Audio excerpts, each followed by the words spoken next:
So the first thing is, it's true. I am all about results. And so because we're on a training today and you guys came here to get a specific result, I'm going to not share my story with you. I'll just tell you that I've been where you're at and I struggled with this for a really, really long time. And I tried pretty much everything under the sun, including all the alternative techniques. And even things as alternative as tapping and NLP and hypnosis and things like that, those things didn't work for me either. And so, but what happened, one of the beautiful things that came out of studying all these different techniques and trying so many things is that I developed my own kind of secret sauce.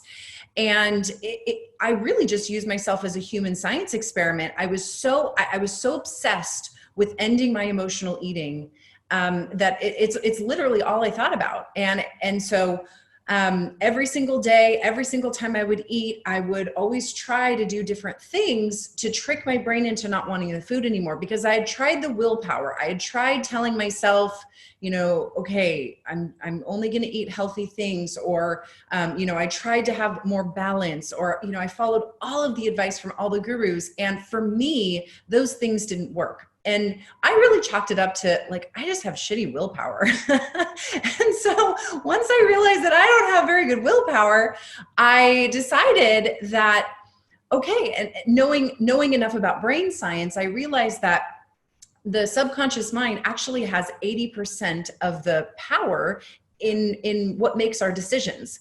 So I realized that if I could trick my subconscious brain into just not wanting the food, then I wouldn't want the food anymore. And that sounds really complicated, but for me, it seemed easier than willpowering my way through it.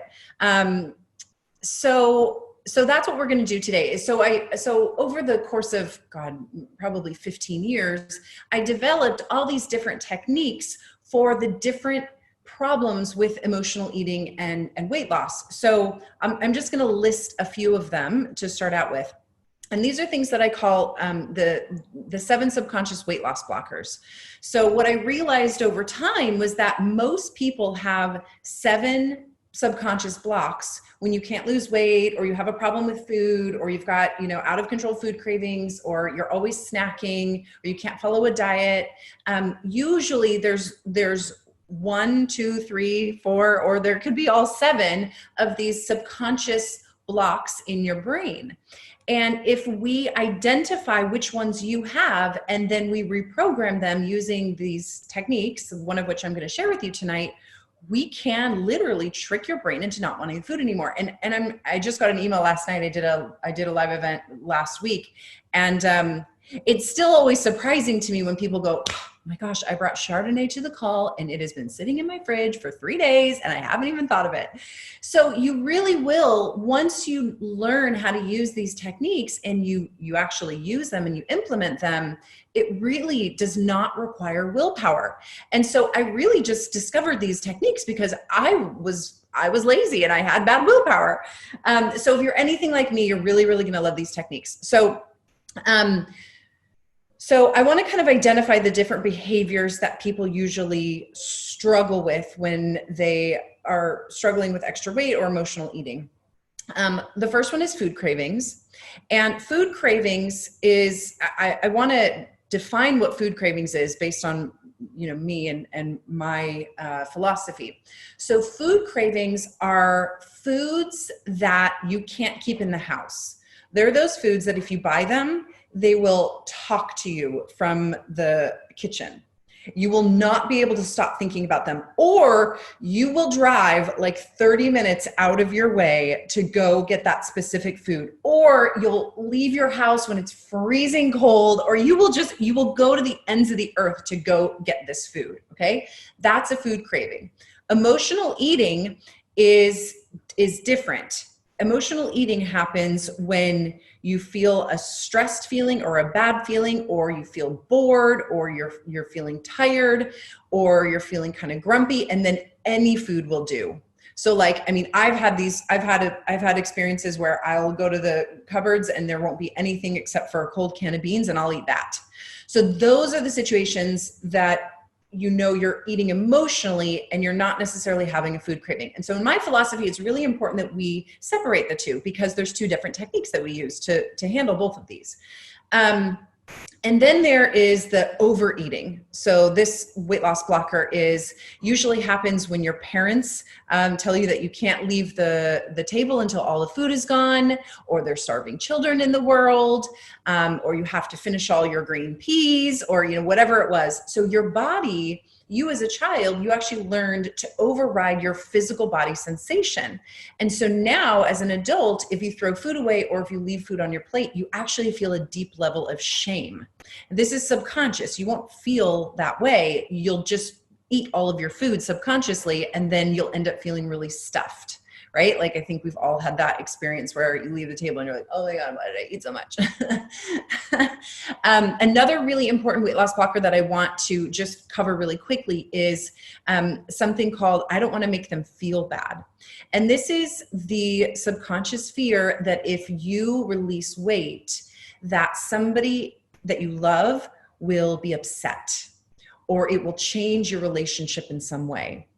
So for example, this can happen, if you're in a partnership and you both are struggling with your weight, and you think, oh, well, if I lose weight, then, I don't know how that's going to change my relationship. Some women are even subconsciously afraid, well, if I lose weight, then maybe I'd want to look for something better than my current partner, right? Some of this stuff is really, really deep. Or maybe you and your sister have always struggled with weight. And so if you don't have a weight problem anymore, subconsciously, you're not going to feel like you're part of that tribe with her. You feel like you're afraid that you're going to lose your sisterhood with her. This can happen with friendships. This can happen with, parents. This can happen with really anybody in your life. So that's another really important weight loss blocker to figure out if you have. And some people have these and some people don't. So if I'm saying anything that kind of rings a bell, I want you to take a note and write that down, because it's really, really important that you understand which weight loss blockers you have. Because weight loss blockers are kind of like the roadmap.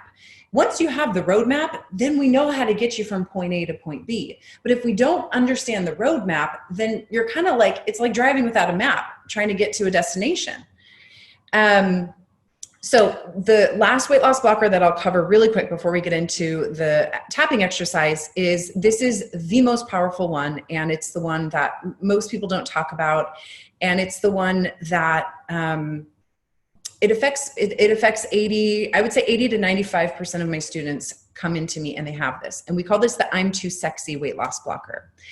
Now, usually what this means is the way I categorize the I'm too sexy weight loss blocker is it's sexual boundary violation.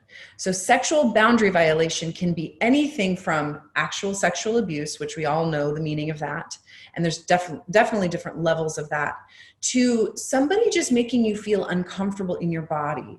So for instance, I had a client once whose grandmother would always comment about her weight. Sometimes she was thin and sometimes she'd gain weight, and her grandmother was always looking and commenting.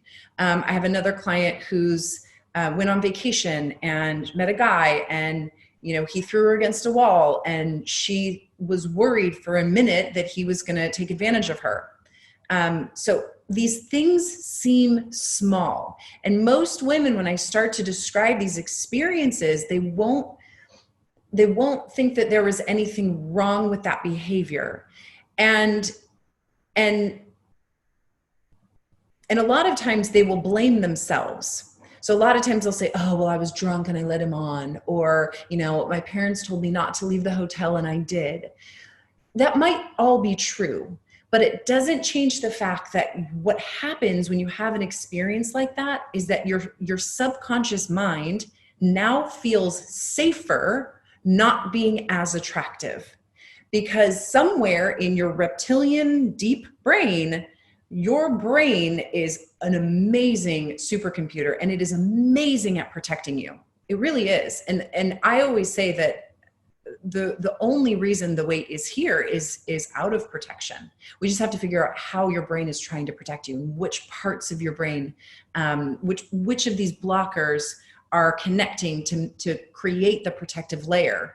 So then once we tell your brain, oh, no, it's safe, we don't have that problem anymore. That's actually not a real problem. Then your brain goes, oh, okay. And your body can release the weight. So it's really, really important to identify and to think about the experiences that you've had like this. It could even be somebody, making a comment that you don't even know very well. Or, I had a girl who was 5 years old and a boy felt her up on the playground. I mean, I had hundreds of these things happen to me when I was a kid. So, or all through my adult life and my young adult life.